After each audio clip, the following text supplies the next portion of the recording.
Welcome back dear students. आज की video में हम बात करने वाले हैं C++ में जो कीवर्ड्स हैं उनके बारे में।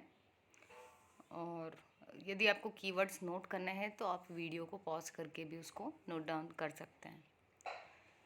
कीवर्ड्स ऐसे वर्ड्स होते हैं जिनका ऑलरेडी कोई प्रीडिफाइंड मीनिंग होता है और इन वर्ड्स को हम वेरिएबल के नेम्स के तौर पर या फिर फंक्शन के नेम्स के तौर पर यूज़ नहीं कर सकते हैं। ये ऑलरेडी रिजर्व्ड होते हैं, ठीक है। तो ये हमारे पास में एक लिस्ट है C++ के कीवर्ड्स की। तो मैं वीडियो को यहाँ पर थोड़ा सा कुछ सेकंड के लिए रोक रही हूँ। आप चाहें तो पॉज कर लें और नोट डाउन कर लें। इसमें से क्या होता है, जैसे जैसे हम अपनी लैंग्वेज जो है जिसको हम सीख रहे हैं C++, उसमें हम जैसे जैसे आगे बढ़ेंगे वैसे वैसे ये कीवर्ड्स आपको समझ में आते जाएंगे। जैसे हमने डेटा टाइप्स की भी बात की थी, इसमें हम वो भी बात करेंगे आगे, तो वो भी मिलेंगे आपको कुछ कीवर्ड्स।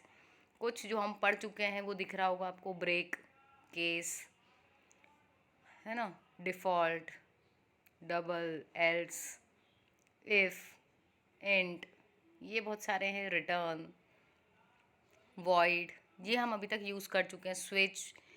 बाकी जितने भी दे रखे हैं आपको ये सभी ध्यान में रखना है। और आंसी ने भी कुछ इसमें जोड़ दिए थे, तो नीचे जो हैं ये बूल, कॉन्स्ट, कास्ट, ये सब दिए हुए हैं आपको, आंसी सी ने जो इंक्लूड किए थे, ठीक है। तो ये जो ऊपर वाला टेबल है ये आपको स्पेशली ध्यान में रखना है, ठीक है। ये हैं हमारे कीवर्ड्स। नेक्स्ट हमारे पास में आते हैं आइडेंटिफायर्स और कॉन्स्टेंट्स।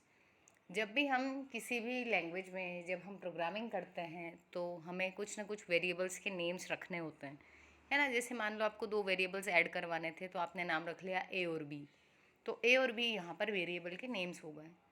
तो जब भी हम C++ में बात करेंगे तो वेरिएबल्स को हम आइडेंटिफायर्स भी कह सकते हैं। तो उनका जब नाम रखते हैं तो कुछ रूल्स होते हैं। ये जो चार आपको बुलेट पॉइंट्स दिख रहे हैं ये हमें ध्यान रखना है। पहला है कि जब भी हम वेरिएबल का नाम रख रहे हैं तो वो या तो अल्फ़ाबेटिक कैरेक्टर हो, डिजिट्स हो या अंडरस्कोर हो, इतना परमिटेड है, ठीक है। इसके अलावा स्पेशल सिम्बॉल्स इसमें अलाउड नहीं है, ठीक। ओनली डिजिट्स, कैरेक्टर मतलब जो आपके A to Z होते हैं, स्मॉल हो या कैपिटल दोनों, और अंडरस्कोर, ठीक है। सेकंड है कि नेम जो है वो डिजिट से स्टार्ट नहीं होना चाहिए। किसी भी वेरिएबल का नाम या तो अल्फ़ाबेट से शुरू हो या फिर अंडरस्कोर से, ठीक है। थर्ड है कि अगर मैं स्मॉल ए लिखूं और कैपिटल ए लिखूं तो क्योंकि C++ केस सेंसिटिव है तो इन दोनों को वो अलग मानेगी, ठीक है। So both are distinct. Last one is sorry last one जो है वो क्या है कि जो भी कीवर्ड हमने ऊपर डिस्कस किए हैं उसमें से कोई भी हम वेरिएबल का नाम रखने के लिए यूज़ नहीं कर सकते हैं, ठीक है। क्योंकि वो कीवर्ड है, अगर हम उसको वेरिएबल का नाम रखेंगे तो कंपाइलर जो है वो उसको एज अ कीवर्ड ही ट्रीट करेगा, वो उसको वेरिएबल नहीं मानेगा। नेक्स्ट जो हम देखने वाले हैं वो है हमारे डेटा टाइप्स। ये आपकी क्लास में तो हो चुका है बट यहाँ पर मैंने अपलोड नहीं किया था, तो जिन लोगों का ये वाला लेक्चर मिस हो गया था वो भी देखें कि जो बेसिक डेटा टाइप्स होते हैं वो होते हैं हमारे पास में तीन। एक है यूज़र डिफाइंड, एक है built in, and third one is derived type. अभी जो सभी क्लासेस में चल रहा है, मतलब आपका जो पहली यूनिट है उसमें हम सिर्फ बिल्ट इन डेटा टाइप्स की बात करते हैं, जो तीन तरीके के होते हैं। एक होता है इंटीग्रल टाइप। इंटीग्रल मतलब आपके नंबर्स, और नंबर भी कैसे, होल नंबर्स, जैसे 1 2 3 या फिर थाउजेंड्स में लिख दिए, है ना। तो ये होते हैं। उसके अलावा इसमें ABCD जो है, क्योंकि उसकी भी कोई ASCII वैल्यू होती है और वो भी होल नंबर्स में होती है, इसलिए हम उसको भी इंटीग्रल टाइप में लेंगे। तो इंटीग्रल के दो टाइप्स हो गए, एक हो गया इंट और दूसरा हो गया केयर। तो ये जो इंट है, इंट में आ जाएगी आपकी न्यूमेरिक वैल्यू, और केयर में आ जाएगा कैरेक्टर। कैरेक्टर मतलब स्मॉल A to Z या फिर capital A to Z। Next आपको दिख रहा है यहाँ पर वॉइड। वॉइड क्या होता है, जो हम वॉइड मेन में लगाते हैं, वॉइड ये बताता है कि वैल्यू रिटर्न नहीं होगी, ठीक है। Next is floating type. मान लो अगर आपको कोई नंबर इंसर्ट कराना है तो ज़रूरी नहीं है कि हमेशा आपको होल नंबर ही इंसर्ट कराना हो। जैसे पाई की वैल्यू क्या होती है, 3.14। तो यदि इस तरीके की कोई वैल्यू लेना है तब हम लेते हैं फ्लोटिंग टाइप, मतलब फ्लोट। इसमें आपकी डेसिमल वाली वैल्यूज़ आती हैं। ये भी दो तरीके के होते हैं, एक होता है फ्लोट और दूसरा होता है डबल। अब इनकी भी कुछ रेंज डिसाइडेड रहती है।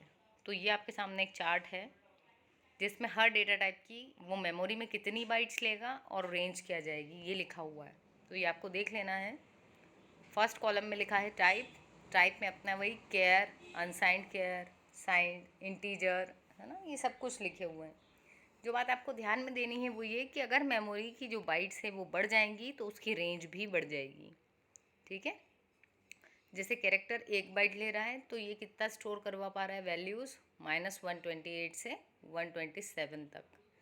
ऐसे ही इंटीजर 2 बाइट ले रहा है और इसकी मैक्सिमम वैल्यू जो ये होल्ड कर सकता है वो है 32,767। क्योंकि इंटीजर है तो ये नंबर्स पॉजिटिव भी हो सकते हैं, नेगेटिव भी हो सकते हैं और ज़ीरो भी हो सकते हैं। ठीक है, यदि हम चाह रहे हैं कि हमको नेगेटिव नंबर नहीं चाहिए तो हम अनसाइंड इंट ले सकते हैं, जिसमें ये नेगेटिव वाला पूरा ख़त्म हो गया और ये भी किस में जुड़ गया, पॉजिटिव वाले में। तो ये 32,768 और 32,767 जुड़ गए, क्या बन गया, 65535। ऐसे ही यदि हम बात करें तो ये है फ्लोट। फ्लोट 4 बाइट ले रहा है या एक्सपोनेंशियल में वैल्यूज़ जा रही हैं डेसिमल में।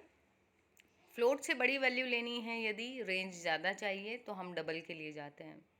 ठीक है, ऐसे ही इंट से बड़ा होता है लॉन्ग इंट, देख सकते हो आप। तो जो जितनी ज़्यादा मेमोरी लेगा उसकी रेंज भी उतनी बढ़ती जाएगी। तो कुछ सिलेक्टेड डेटा टाइप्स हैं जिनकी आपको याद रखनी है कि उसकी रेंज कितनी जाती है। ठीक है, so this was all about your basic data types and keywords. I hope आपने चैनल सब्सक्राइब कर लिया होगा। यदि नहीं किया है तो दिस इज़ द टाइम, जल्दी से चैनल को सब्सक्राइब करो और दोस्तों के साथ भी शेयर करो। Thank you guys.